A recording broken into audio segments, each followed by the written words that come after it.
तो दोस्तों info as यानी कि नौकरी ने अपने Q2 के नंबर को डिस्क्लोज कर दिया है। तो चलिए देखते हैं क्या है Q2 के नंबर्स के अंदर। लेकिन उससे पहले बता दो, कंपनी की ओर से 12 रुपये के हिसाब से डिविडेंड देने का ऐलान किया गया है, जिसका जो रिकॉर्ड डेट होने वाला है वो होने वाला है 20 नवंबर। तो याद रखिए 20 नवंबर कंपनी का रिकॉर्ड डेट है।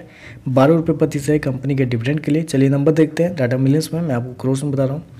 तो देखिए पिछले क्वार्टर में कंपनी ने 676 करोड़ के आसपास का रेवेन्यू जनरेट किया था ऑपरेशन के थ्रू। पिछले साल देखें तो 625 करोड़ के आसपास, जबकि अभी देखें तो बढ़ के 700 करोड़ के आसपास कंपनी का जो रेवेन्यू है वो आपको जाता हुआ देखने को मिला है। तो साल दर साल देखें तो साल दर साल कंपनी के रेवेन्यू के अंदर लगभग बोल सकते हैं 13% के आसपास की तेजी आपको देखने को मिल रही है। वहीं अगर क्वार्टरली बेस पर जाते हैं तो क्वार्टरली बेस पे लगभग 3% के आसपास की तेजी आपको देखने को मिले। तो कंपनी के रेवेन्यू देखें तो आपको साल दर साल क्वार्टर बढ़ते हुए देखने को मिल रहा है। खर्चे की बात करते हैं, पिछले क्वार्टर में कंपनी 484 करोड़ खर्च किए थे, पिछले साल 455 करोड़, जबकि अभी देखें तो कंपनी खर्चे 492 करोड़ के आसपास आपको देखने को मिल रहा है। तो खर्चे भी देखें तो खर्चे भी कंपनी के ऑन एन एवरेज कंट्रोल में ही आपको देखने को मिल रहा है। चलिए कंपनी का प्रॉफिट क्या निकलता है वो देखते हैं।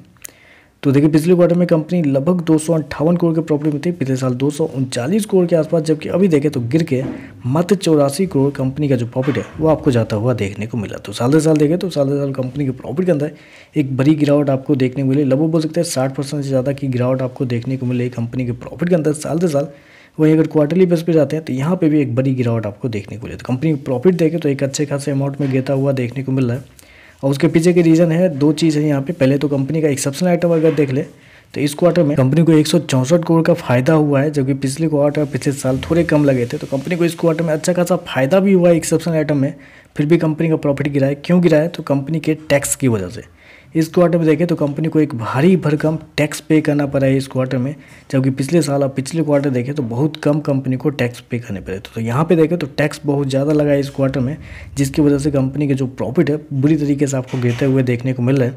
तो यहाँ पे ईपीएस देखने का तो कोई मतलब ही नहीं। ईपीएस देखेंगे तो आपको पता चलेगा कि कंपनी का ईपीएस जो है गिरता हुआ देखने को मिल रहा है। तो ओवरऑल अगर देखा जाए तो देखिए रेवेन्यू तो कंपनी ने अच्छे दिए हैं, साल दर साल क्वार्टर बढ़ते हुए देखने को मिल रहा है। लेकिन थोड़ी टैक्स की वजह से देखें तो कंपनी के टैक्स हाई होने की वजह से कंपनी का जो प्रॉफिट है वो आपको गिरता हुआ देखने को मिल रहा है। तो चलिए बस आज के लिए बस इतना ही। वीडियो पसंद आए तो लाइक कीजिएगा, साथ में साथ चैनल को सब्सक्राइब जो कीजिएगा। धन्यवाद।